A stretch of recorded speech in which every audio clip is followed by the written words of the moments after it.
Hey everyone, Alex Corey here with cultivatedchange.com. I've been getting a lot of questions recently about home workouts, obviously because not everyone has access to a gym, nor feels comfortable in the gym just yet, and that's perfectly understandable. I'm fortunate enough to have just a small workout area in my house with some mats so I can actually drop some weights, and I'm also fortunate enough to have a couple of weights. But you don't need them for a home workout, and oftentimes I don't, because you can get a great workout with almost anything: body weight, bands, kettlebells, dumbbells. You just have to do right angles, right amount of reps. So I'm just going to give you my chest workout at home because that's what I'm going to do today. I already started a little bit of it, but I just want to let you in, and I'm going to do easily accessible exercises for everyone. So we're going to do three main ones. We're going to do a fly with band, and if you don't have a band, you can use a bungee or just anything with a little stretch to it on a door, chimney, basically anything you can wrap around. So it's pretty accessible. Put it under your feet even. We're going to do push-ups because everyone can do push-ups, and great for all stages. Same with the flies. So I'll do a couple different variations of those, and then if you're fortunate enough to have dumbbells, definitely get a bench press in there. You don't actually need a dumbbell to do it, although I have a better connection with it, but you can do that easily with bands as well. So let's get started.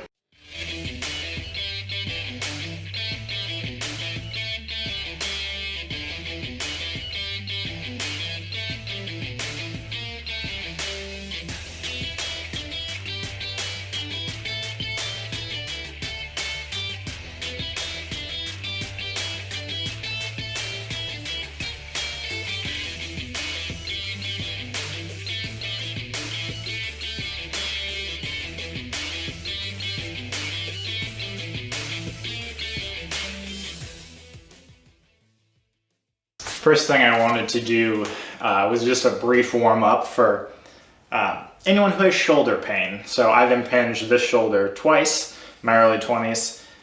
So shoulder warm ups are almost always mandatory anyway, just for shoulder health, since it's such a critical joint. We're going to use the same band that we're going to use for the chest workout. Again, you can use a bungee.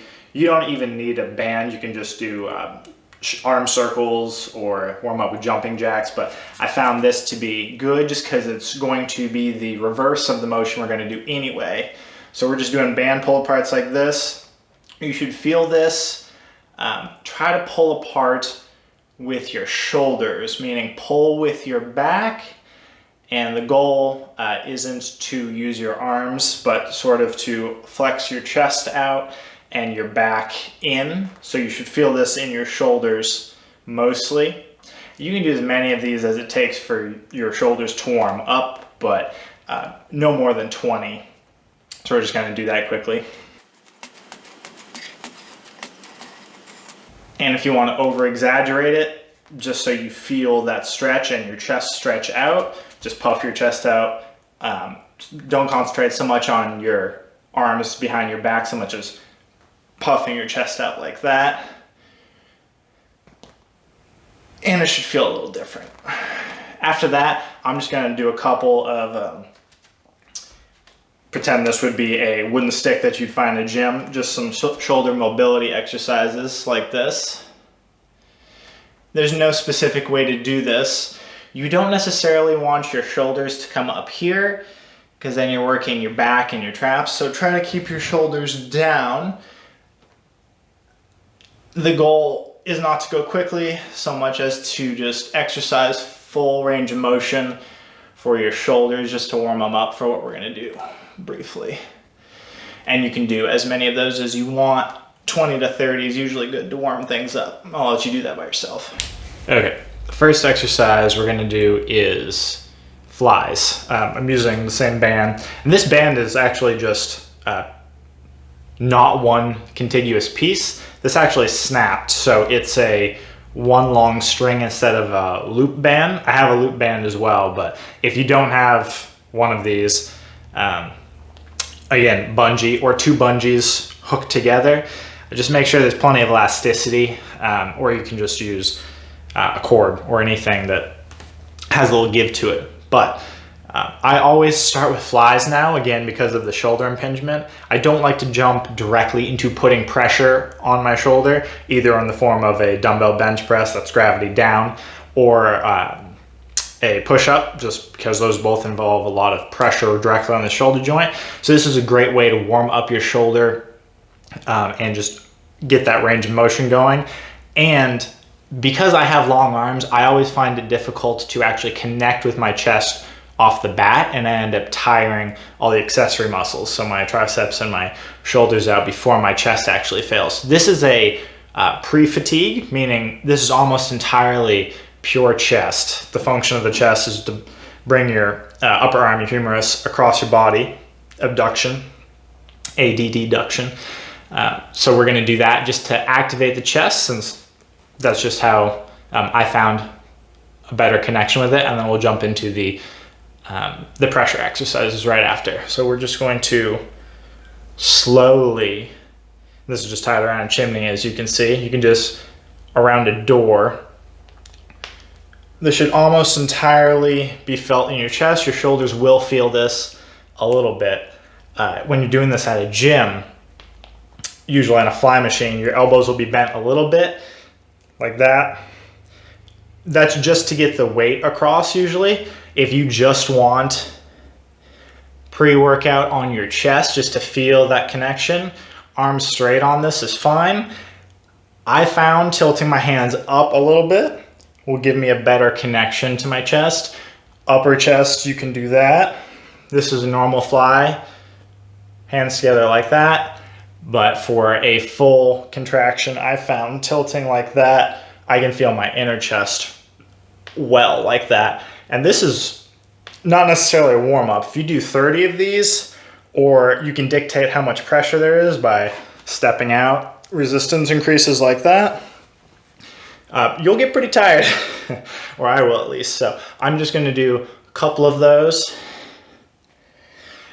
And this lets you just feel that contraction. So at the end, just squeeze your chest. And if you want to feel better contraction and your shoulders don't hurt at all from this, just cross your arms over like that. So that gives your chest a better squeeze, and alternate your arms, which one's on top. So I don't favor any one of those. You can do as many of these as you want. We're going to do them in a circuit, which is what I usually do during a full warm out. If you need a lot more tension than that to get a good chest workout, just treat that as the first exercise in your circuit and do the subsequent exercises we're going to do in the circuit. You don't have to work out all that long for that 20 minutes of a couple of circuits of those, and your chest will be tired. So we're going to jump into the next one. Okay, we are back with the same band. Second exercise. This is going to be either a floor press with a band or with dumbbells.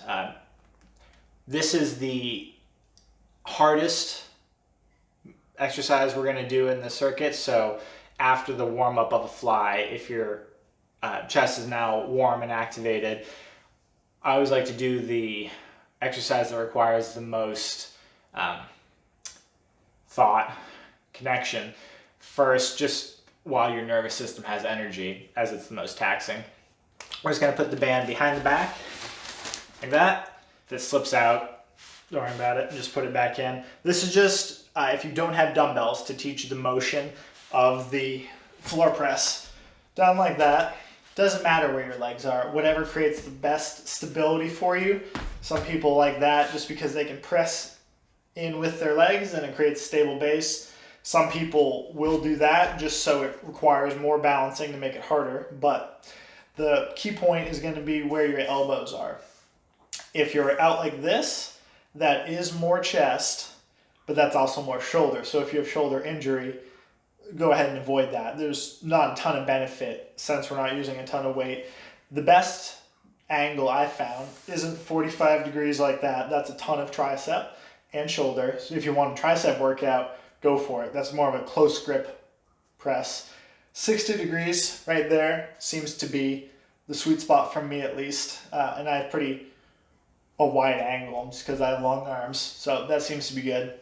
So just lay back, whatever You don't want your back against the floor. You want a little bit of a gap so that you can slide a hand under. And that creates a good base stability. You don't want your hands in close like that. You want them, when they're ending, to be at a 90-degree angle, up and down. If you had dumbbells, you'd want the force of gravity pushing straight down instead of that, which is going to put a lot of torque on your joint. So straight up and down. And then if you had a bar, you would press straight up like that. We don't. And this is a better motion. It actually connects with your chest a little better. So go ahead and bring biceps together like we were with the fly. Same motion. You're just going to have a lot more resistance. And this is just going to teach you how to keep your shoulders against the ground. So this is going to want to pull you up. Don't do that. Flat against the ground. Shoulders remain stable. The only thing you should feel would be your chest. You're going to feel it in your shoulders because you're using them, but at the top you should feel your chest contract. And again, it's an arcing motion, and the thing to think about is to bring your biceps together. It's harder with the band, actually, just because it's wrapped around and the curve is a little off. But if you can master the connection like that, jumping the dumbbells won't be hard at all. And I'm going to do that. These are nice just because you're not on a bench, so you don't have to deal with the awkward motion of getting back on the bench. You can just use your elbows as levers. And the thing about shoulders is if you've had a previous shoulder injury, you can pin your shoulders all the way back and put them excessively under your back like that. And you'll see this, and your chest is super arched like that. That's more for people who are just trying to shorten the distance that they have to press. It just shortens that motion. That's more of a powerlifting position. If you're just trying to get a good contraction and get a workout, I go for hypertrophy, meaning just mass building and just maximum connection. Shoulders are going to be definitely flat on the ground and behind you. You want your chest to be in front of your shoulders all the time. So you don't want your shoulders to come out in front like that, because that's a recipe for impingement. So you want a nice gap in your lower back, and your chest should be out.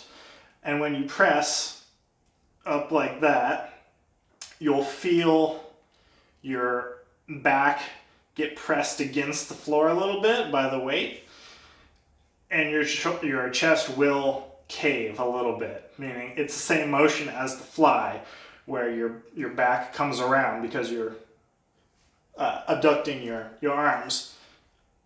But you don't want to feel, if you feel all the pressure in your shoulders, pin your shoulders back a little bit and do the traditional cue of pinching a tennis ball with your shoulder blades. The way I best feel it and avoid shoulder pain is not doing that. And I like to have my shoulder blades come out a little bit, and then just make sure you squeeze at the top there. And the tempo will be about a second up, squeeze. And if you really want to feel a good stretch, slow down, a slow eccentric motion.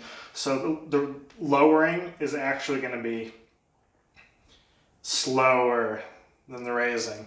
And the angle of the dumbbells is up to you. I find about 45 degrees dumbbell angle here works best for me feeling the contraction. If you feel it better at 90 degrees like this, that would be mimicking an Olympic bar path. Go for it. It's also different based off of what you're going for. You can turn this into a fly if you want and just do that. I don't feel like that's the best contraction for myself. I like 45 degrees. You can rotate at the top, turn it into 90 for a squeeze, and then back down. Seems to get all of the fibers. And you can do about 12 reps of those. So in this circuit, I would start with the fly for as many as it takes for your shoulders to warm up, and for your chest to start feeling a little fatigued, and you can start identifying that your chest is working. Move into these, and these will be about, I usually do 12, anywhere between 6 to 12. If you're doing body weight, different, go more for endurance, so you're going to do higher amount of reps. These I would do about 12, and then if you're doing them in the circuit for an intermediate workout, we're going to go into a push-up, and then for a better workout, superset the dumbbell fly, or rather the dumbbell floor press, with a push-up. If you superset, I would recommend, or I would have to do a kneeling push-up, just because my chest would be pretty fatigued and I would only manage to do a couple. So kneeling push-up would be the exact same position, but your knees are touching, and then you're just gonna go. You do not need to go all the way down. If you want a better stretch, you can, but if you're trying to avoid shoulder injury, down to 90 right there, back up, and then just do as many as you see fit. And again, focus on bringing biceps together and squeezing rather than just pushing up and down like that. Squeeze at the top, just like that. Now, if you're not supersetting, as in if you're not going immediately from the floor press into that for an intermediate workout, you can just do a regular push-up for your third exercise. 45-second rest after your 45-second to a minute rest is usually about right after the floor press, and then just do a normal push-up, which would just be, for my body composition, my hands are gonna be a little wider, just so I come down to 90 there. If you don't have as long arms, then you'll be in a little more like that, or if you want more tricep, you'll be in like that. The only thing to keep an eye out for on the push-up is just that your back does not start sagging. So you want to brace your core the entire way, and your butt should be squeezed. So squeeze your entire lower half and just try to keep it solid. It can be a pain to think about keeping your lower body stable and contracted the entire time while you're trying to go up and down, but if you get it for just a few reps, that motor pattern becomes pretty ingrained, and then you don't have to think about it anymore. But again, with these, if you go all the way down, it's going to be more strain on your shoulder, but it's going to be a better stretch and harder on your chest. Down like that, it's just a further distance. If you do have shoulder injury, 90 degrees right there is fine. As many as you'd like. And again, you can manipulate the angle of your elbows. So if you want to come down like this, it's more tricep and shoulder. If you want pure chest, but it'll be a lot of pressure on your shoulder, you can come out like that. Again, if you're a beginner and you're starting, plenty of rest in between these. Fully recover. You don't want to be short of breath at all. If you're intermediate, do these in a circuit, no rest. Obviously, your chest will get progressively more tired, but that's the point. So by the end, if you're doing the kneeling push-ups, it should be pretty hard to do the last one. And if you really want to fatigue yourself at the end of it, just start doing super slow, which is an entirely different video by itself. But for the last one, just do everything extremely slowly. Pause at the bottom for a couple of seconds and just feel everything stretching, and then back up. If you can make one rep last 20 seconds, that's about right. This was obviously not that, but I just wanted to show you. That's it for this video. Just a brief home workout. Next up, we'll do a home back workout. And until then, take small steps to your resiliency. We'll see you next time. Thanks for watching the video, everyone. Don't forget to subscribe and like the video. Feel free to let me know what you would like to see biomechanics wise, home workout wise, outside, perhaps in a park. It's a little chilly most places, but it can be nice in the sun this time of year in any of the southern part of the states. We are enrolling for new clients for the new year for our personal training and health coaching programs. If you would like to head to cultivated-change.com/coaching.